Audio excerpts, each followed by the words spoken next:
तो देखिए कल हम लोग देखे थे, पिछली क्लास में हम लोग देखे थे समतुल्यता के प्रगुण, यानी कोई संख्या है, भिन्न है या परिमेय संख्या है चाहे भिन्न है, उसके समतुल्य यानी उसके बराबर भिन्न लिखना या परिमेय संख्या लिखना ना।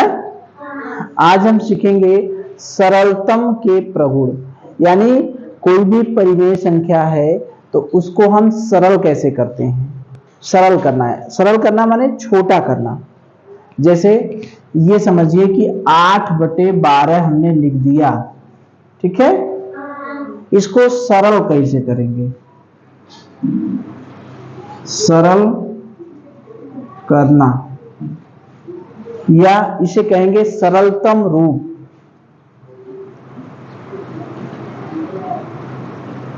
सरलतम रूप क्या है, 8/12 का सरलतम रूप क्या है।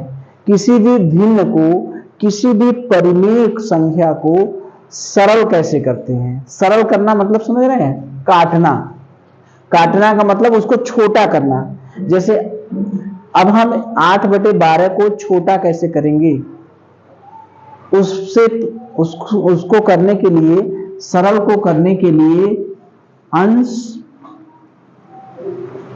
और हर में वहां पर क्या करते थे, 2 से, 3 से, 4 से, इस तरह से संख्याओं से गुणा करते थे। किसमें, समतुल्य बनाने वाले में गुणा कर रहे थे ना। अंश में भी गुणा कर रहे थे और हर में भी गुणा कर रहे थे। लेकिन इसमें क्या करेंगे, गुणा नहीं करेंगे, अंश और हर में समान संख्या, जैसे 2, 3, 4 या ऐसे, या -2, -3, -4, इस तरह से क्या करेंगे, भाग करेंगे, ठीक है। समान संख्या से भाग देंगे। जैसे उसमें गुणा करते थे हम, इसमें क्या करेंगे, भाग देंगे। तो भाग देंगे तो अंश में भी भाग देंगे और हर में भी भाग देंगे। एक ही संख्या से भाग देंगे, एक ही, जिससे अंश में भाग देंगे उसी से हर में भी भाग देंगे, ठीक है।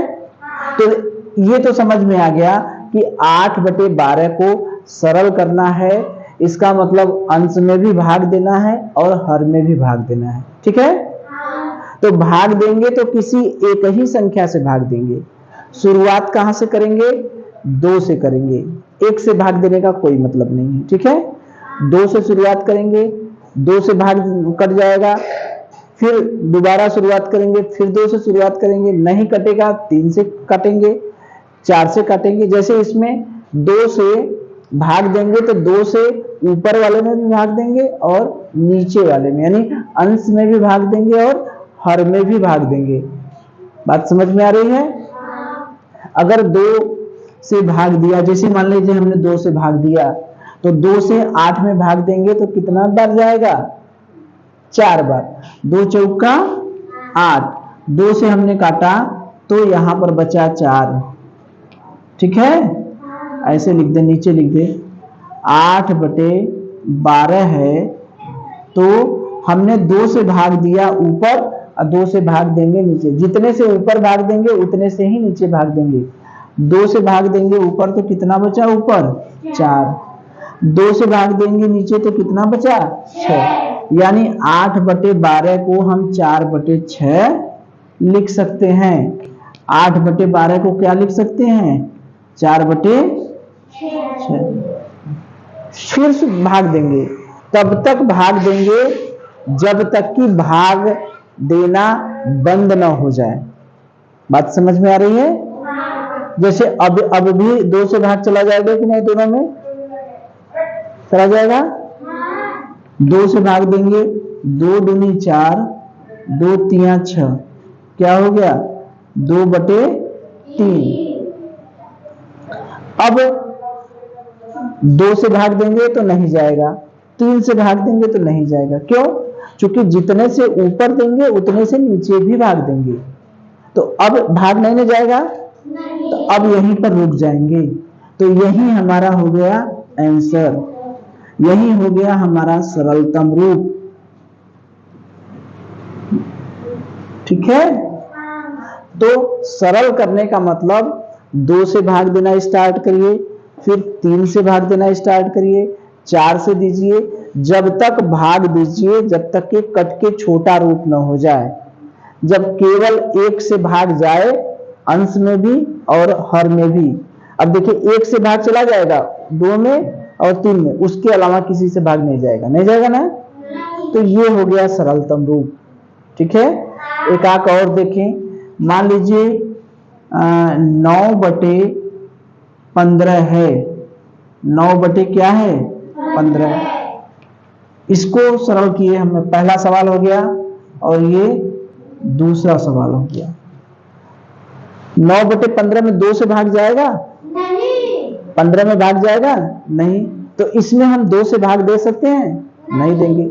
जब 2 से भाग नहीं जाएगा तब किससे भाग देना चालू करेंगे, 3 से। आगे बढ़े, 3 से भाग दे, 3 से देखिए इसमें भाग चला जाएगा, इसमें भी चला जाएगा, तो 3 से भाग देंगे।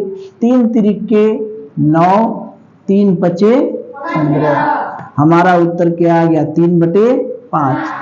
अब भी भाग चला जाएगा किसी ऐसी संख्या से, अब तो न तो 2 से जाएगा, न तो 3 से जाएगा, न तो 5 से जाएगा, अब तो केवल 1 से जाएगा। तो यही हमारा उत्तर हो जाएगा। जब और छोटा न हो पाए, जब सबसे छोटा रूप यही रहे, उसी को हम कहते हैं सरलतम रूप। तो यही हमारा क्या हो गया आंसर, यही हमारा क्या हो गया सरलतम रूप। ठीक है, और किया जाए। चलिए देखिए, मान लीजिए हमने इसको तो हमने कर लिया, इसको लेते हैं 35/40। इसको क्या करेंगे, सबसे पहले भाग किससे देना स्टार्ट करेंगे, 2 से। 2 से जाएगा 35 में, नहीं जाएगा। 2 से उसी में भाग जाएगा जिसके अंत में 2 हो, 4 हो, 6 हो, 0 हो, यही ना हो। 0 हो, 2 हो, 4 हो, 6 हो, 8 हो, 10, 2 का पाना पढ़ते जाइए, तब तो भाग जाएगा, नहीं तो नहीं जाएगा।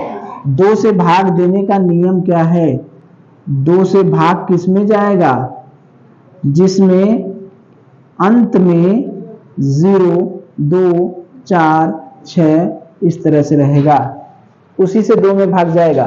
तो अंत में 5 है, तो इसमें तो 2 का भाग नहीं जाएगा, इसमें 2 का भाग जाएगा। तो क्या हम 2 से भाग दे सकते हैं, बताइए। इसको सरल करने के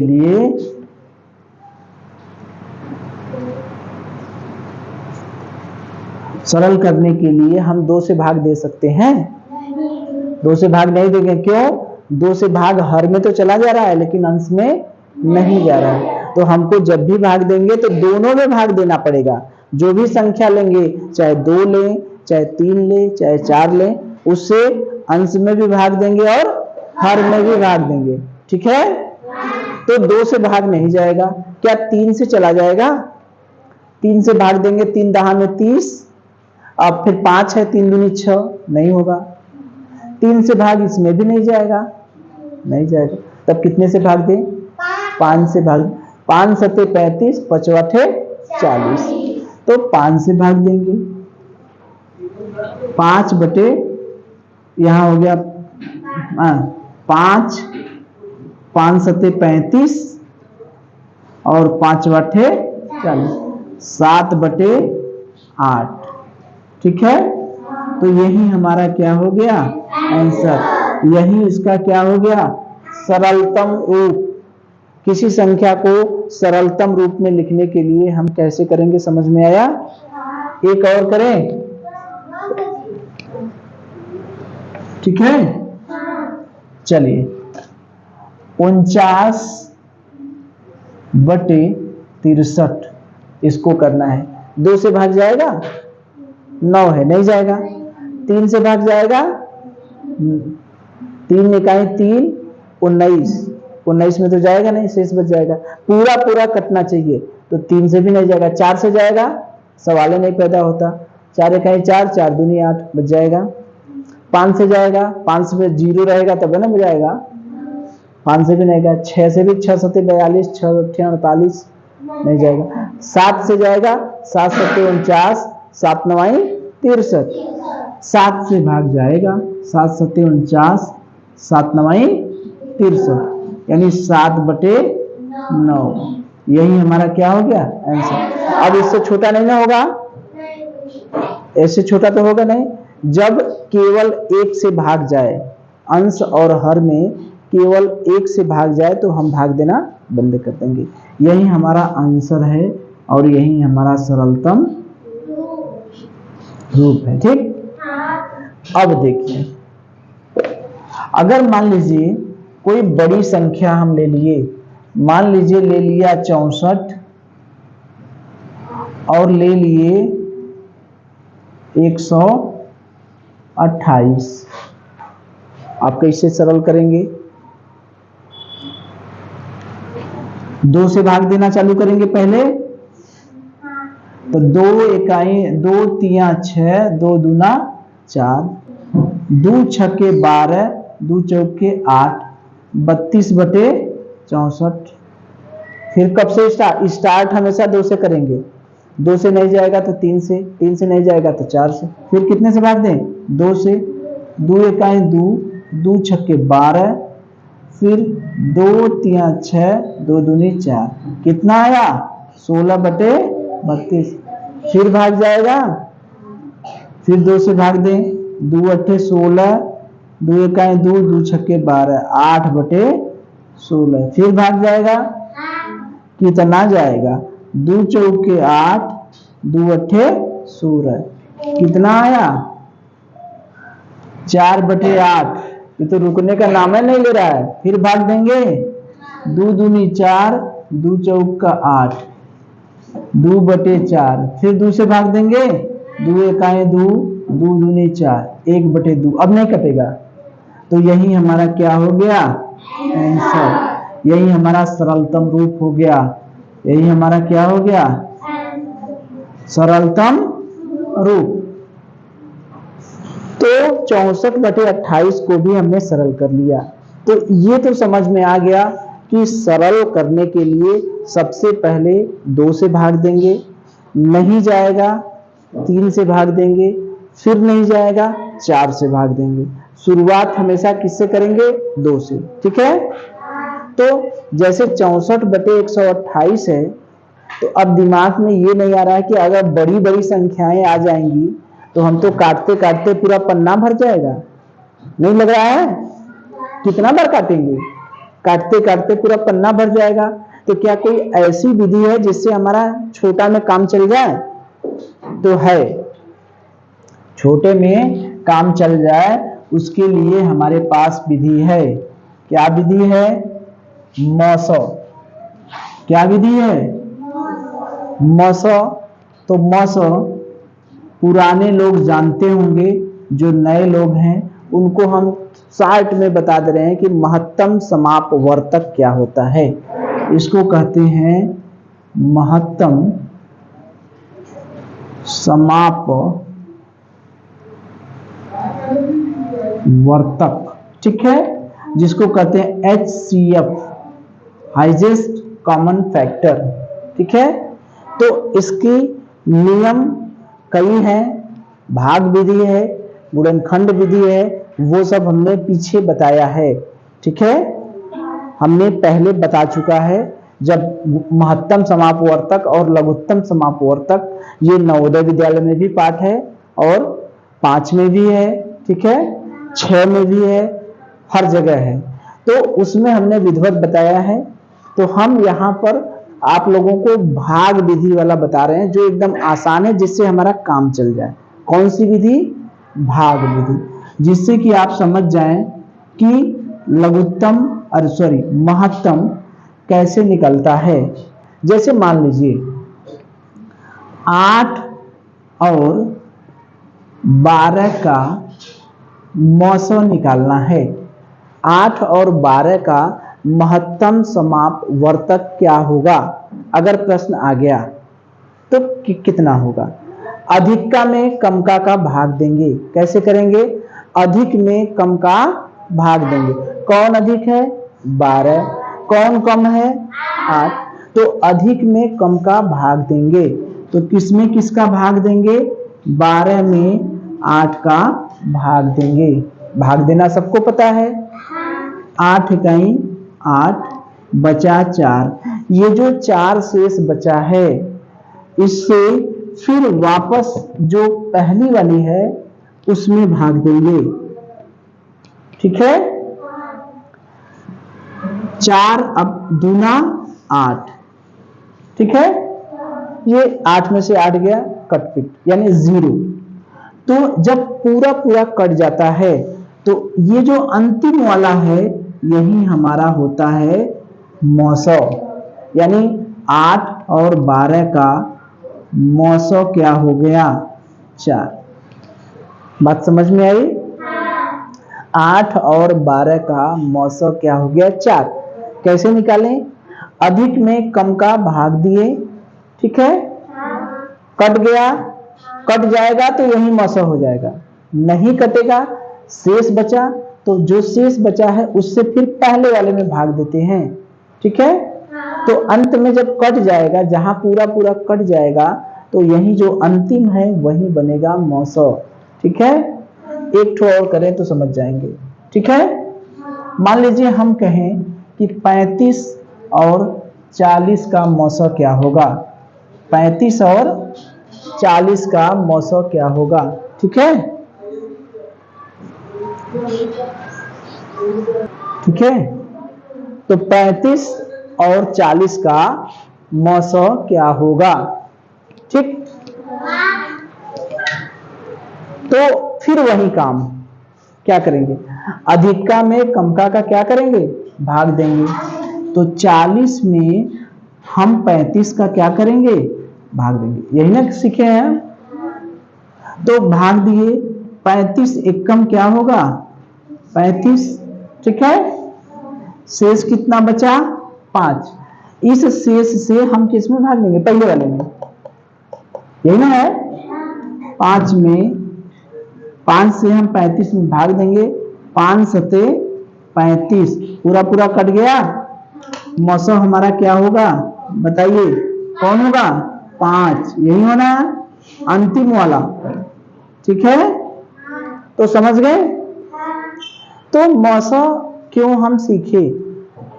मौसौ किस लिए सीखे? मौसौ सीखने का कारण ये है कि जब मौसौ सीख लेंगे तो हमारा सरल करना बहुत आसान हो जाएगा। ठीक है। सरल करने के लिए अब हम क्या करेंगे? अगर किसी परिमेय संख्या या भिन्न को सरल करना है तो हम क्या करेंगे? अंश और हर में मौसौ से भाग देंगे। किससे भाग देंगे? मौसौ से। एक लाइन में हमारा उत्तर आ जाएगा। ठीक है। कितने लाइन में उत्तर आ जाएगा? एक लाइन में। जैसे इसको सरल करना है, एक तो विधि हमने देखा, पुरानी विधि जो 2 से भाग देना, फिर 3 से भाग देना, नहीं जाएगा फिर 4 से भाग देना। इस तरह से हमने तो सीखा। अब हम क्या करेंगे कि अब इसको मौसौ विधि से हल करेंगे। इसका मौसौ निकालना, पहले मौसौ निकाल लें, क्योंकि इसमें कितने से भाग देंगे? मौसौ से। तो पहले हम एक जगह इसका मौसौ निकाल लें। तो 8 और 12 का मौसौ निकालने के लिए हमने बताया है कि अधिका में किसका भाग देंगे? कमका का। यही ना करेंगे। 8 में 12 का भाग देंगे। 8 इकाई 8 बचा 4। फिर 4 का भाग किस में देंगे? 4 से किसमें? 8 में। 4 दूनी 8, कट्टम पिट्टम हो गया, 0 बच गया। तो मौसौ क्या आ गया बच्चा? 4।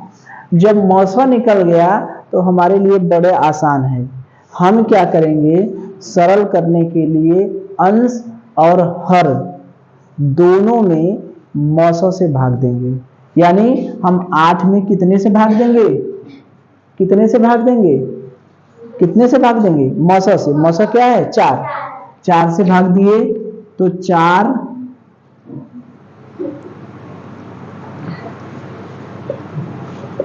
अंश और हर में 4। 4 मतलब मौसौ। से भाग देने पर, बात समझ में आ रही है? क्यों हमने 4 से भाग दिया? अभी हमने बताया था कि 2 से भाग देना है, तो 2 से भाग देने वाला भी सही है, लेकिन 2 से भाग देने वाले में थोड़ा सा स्टेप बढ़ेगा, प्रोसेस बढ़ेगा, थोड़ा लंबा होगा ना? और इससे क्या होगा? छोटा होगा। तो मौसा निकाल के हम डायरेक्ट भाग दे दिए, तो 4 से भाग दिए तो यहाँ क्या बचेगा? 4 दूनी 8, यहाँ क्या बचेगा? 3, तो 2/3। हमारा उत्तर एक लाइन में आ गया कि नहीं, बताइए? आ गया? ठीक है।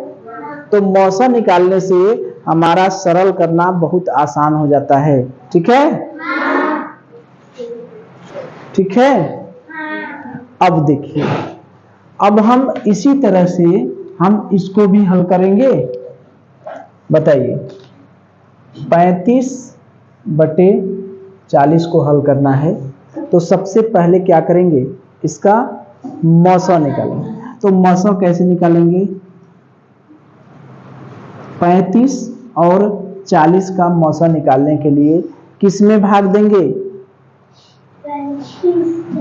40 में किसका भाग देंगे? 35 का। यही हमने बताया कि अधिक वाले में कम से क्या करते हैं? भाग देते हैं। ठीक है। तो 35 से कम 35 बचा 5, शेष बचा, तो हम 5 से किस में भाग देंगे? 35 में। 5 सते 35। मौसा क्या आ गया बच्चा? 5। तो मौसा आ गया, तो हमारा काम बन गया। हम इसमें कितने से भाग देंगे? 5 से भाग देने पर। आंसर हर में कितने से भाग देंगे? 5 से। चूंकि हमें मौसा से ही भाग देना है ना, किससे भाग देना है? मौसा से। तो मौसा से भाग देना है, तो 5 से भाग देंगे। 5 सते 35, 5 40, 7/8। यही हमारा उत्तर आ गया कि नहीं? एक लाइन में आ जा रहा है। ठीक है। अब देखिए,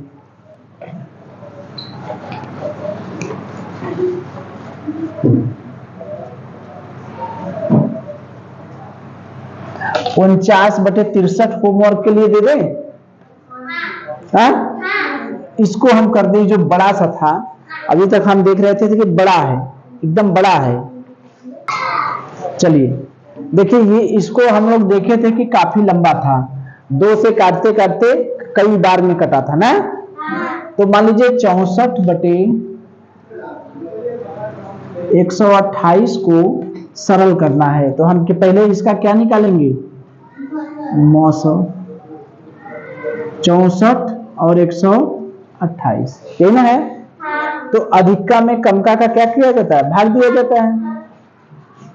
128 में किसका भाग देंगे? 64 का। ठीक है। तो भाग दीजिए। 64 एकम 64, 64 दूना, 2 बार में कट जाएगा। 2 चौके 8, 2 छक्के 12 हो गया। तो लौसा कितना, अरे मौसा कितना आ गया? पता चल गया कितना आ गया? मौसा कितना आ गया? 64। तो इसमें हम मौसा 64 से भाग देने पर, तो 64 से भाग देंगे तो 64 एकम 64, 64 दूनी 128, यानी कितना आ गया? 1/2 आ गया ना? तो 1/2 आ गया। एक लाइन में आ गया कि नहीं? तो मौसा वाला विधि बढ़िया है। मौसा कैसे निकलेगा पीयूष? मौसा निकालने के लिए क्या करेंगे? अधिका में कमका का भाग देंगे। ठीक है। एक तो प्रैक्टिस करने के लिए दे दे। ठीक है। तो एक ठो हम होमवर्क के लिए दे दें। ठीक है। एकदम आसान सा, एकदम आसान सा दें। चलिए, मान लीजिए हम कहें 20/25 को सरलतम रूप में लिखिए। किसको? 20/25 को। ठीक है। तो 20/25 का मौसा कितने लोग निकाल लेंगे? निकल जाएगा कैसे? 25 में किसका भाग देंगे? 20 का। Very good. 20 इकाई 20, कितना बचा? 5।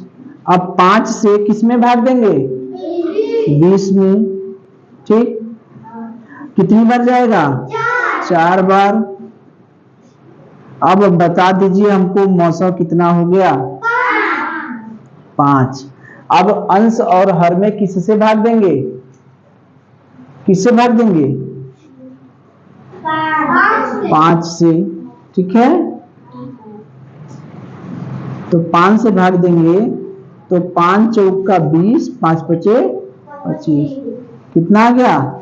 4/5। ठीक है, 35/50 ये होमवर्क है। ठीक है, 35/50 करके आएंगे, बताएंगे हमको कि 35/50 का सरलतम रूप क्या होगा। ठीक है, चलिए तो देखिए ये जो ऋण वाला है, ऋण वाले में भी जैसे हम लोग धन वाला किए थे उसी तरह से ही करना है, कोई अलग से नहीं करना है। जैसे इसको 8/14 का मतलब हम किसका लॉसन किसका मौसा निकालेंगे? मौसा किसका निकालेंगे? 8 और 14 का। ऋण से मतलब नहीं है, ऋण जैसे रहेगा वैसे ही उतार देंगे। ठीक है, हमको ऋण से मतलब नहीं रहे कि नहीं कि ऋण देख के समझ जाए कि अरे ऋण कहां से आ गया। ऋण से कोई मतलब नहीं, जैसे हम लोग नियम पढ़े हैं उसी तरीके से ही करना है, ऋण से कोई मतलब है नहीं है। तो 8 और 14 का मौसा कैसे निकालेंगे? 14 में कितने का भाग देंगे? 8 का। कितनी बार जाएगा? एक बार। 8 एकम 8, कितना शेष बचेगा? 14 में से 8 गया, कितना बचा? 14 में से 8 गया, कितना बचा? हाँ 6। ठीक, अब फिर 6 से किस में भाग देंगे? 8 में। कितनी बार गया? 6 का ही 6, कितना शेष बचा? 2।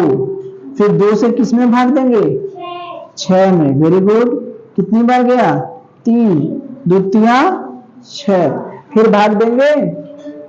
अब तो भाग नहीं देंगे। मौसा हमारा कितना आया? मौसा कितना आया? 2। तो इसको हम अंश और हर में कितने से भाग देंगे? 2 से। 2 से भाग देने पर, क्यों 2 से भाग दे रहे हैं? क्योंकि 2 ही हमारा क्या है? मौसा है। अभी हमने बताया है कि सरल करने के लिए अंश और हर में किससे भाग देंगे? मौसा से। तो मौसा क्या आया? 2। तो कितने से भाग देंगे? 2 से। तो 2 चौक का 8, 2 सते 14। यहां लिखेंगे 7, लेकिन जब उत्तर लिखने लगेंगे तो 4/7 से पहले क्या था? ऋण। तो ये क्या लिख देंगे? ऋण 7। बात समझ में आ रही है? तो ऋण जैसे रहेगा वैसे उतार देंगे, जहां ऋण रहेगा वहां ऋण उतार देंगे। तो सरल करेंगे तो ये हमारा उत्तर क्या आया? 4/7। ठीक है, जैसे ऋण रहेगा वैसे ही उतार देंगे। जैसे अभी धन वाला हम लोग किए हैं, तो जैसे धन वाला किए हैं उसी तरीके से ऋण वाला ही करना है।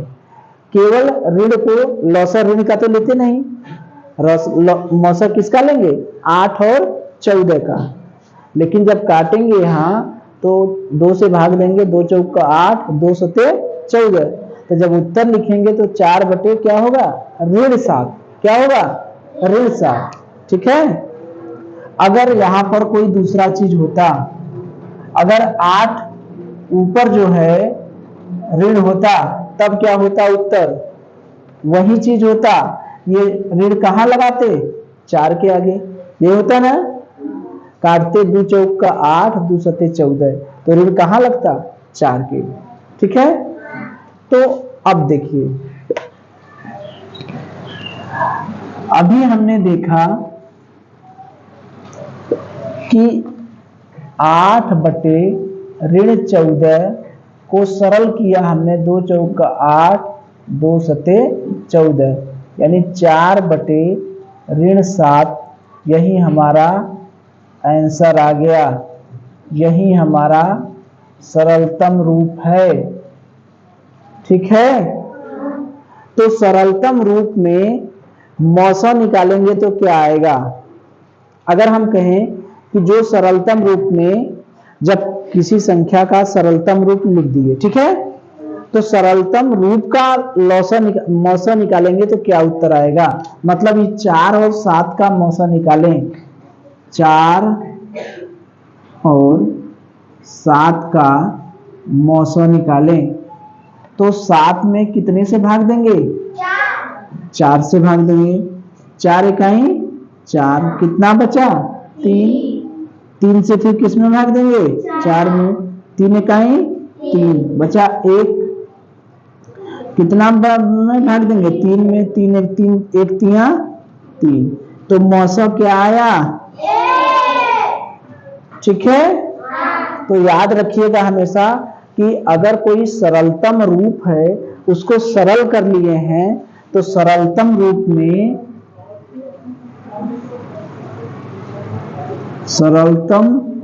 में अंश और हर का मौसा क्या होगा? 1 होता है। क्या होता है? 1। सरलतम रूप अगर है, किसी को हमने सरल कर दिया, तो उसमें अंश और हर का मौसा क्या आएगा? 1। चलिए, तो देखिए ये जो सरलतम रूप है, इसका एक नाम है मानक रूप। ठीक है, तो अगर कहीं प्रश्न आ गया कि 8/12 को सरलतम रूप में लिखिए, तब तो कह देंगे कि हमने पढ़ा है। ठीक है, अगर 8/12 को कह दिया कि मानक रूप में लिखिए, तब कहेंगे ये तो हमने पढ़ा ही नहीं है। अगर प्रश्न आ गया कि 8/12 को मानक रूप में लिखिए, तो मानक रूप क्या है? क्या है मानक रूप? वही है, क्या है? सरलतम रूप ही को मानक रूप कहते हैं। जैसे हम लोगों का नाम, घर का नाम अलग और बाहर का नाम अलग, स्कूल का नाम अलग, ऐसा कोई है? किसी का नाम घर पर कोई और है और विद्यालय में कोई और है, क्या है बताइए? कोई है लड़का ऐसा? किसी का घर पे नाम दूसरा है और विद्यालय में नाम दूसरा है किसी का? क्या नाम है? घर पे क्या कहते हैं? घर का नाम सुग्रीव और शिवम। मान लीजिए घर का नाम सुग्रीव और स्कूल का नाम शिवम। ठीक है, तो ये एक लड़का है जिसका नाम सुग्रीव भी है और शिवम भी है। तो अगर सुग्रीव कहेंगे तब भी इसी लड़के के बारे में बात होगी ना, शिवम कहेंगे तब भी इसी लड़के के पास, 2 लड़के नहीं ना है, एक ही लड़का है। तो उसी तरह से सरलतम रूप और मानक रूप दोनों अलग अलग हैं, दोनों एक ही हैं। चाहे 8/12 को सरलतम रूप में लिखने को कहें, चाहे 8/12 को मानक रूप में लिखने को कहें, दोनों का मतलब एक ही है। याद रहेगा? चलिए, तो देखिए अब तक हमने सीखा क्या? अब तक हमने क्या सीखा? अब तक हमने यही सीखा कि अगर x/y है, ठीक है, इसको सरलतम रूप या मानक रूप में लिखना है। x/y को सरलतम रूप या मानक रूप में लिखना है, तो अंश में भी हम किसी संख्या से भाग देंगे, हर में भी किसी संख्या से भाग देंगे। देखते हैं ना, जितने से अंश में भाग देंगे जिस संख्या से, उसी संख्या से हर में भी भाग देंगे। ठीक है, ये यम है क्या? x और y का मौसो है। मौसो ही है ना, जिससे भाग देते हैं वो क्या है, अंश, और हर का क्या है, मौसो है।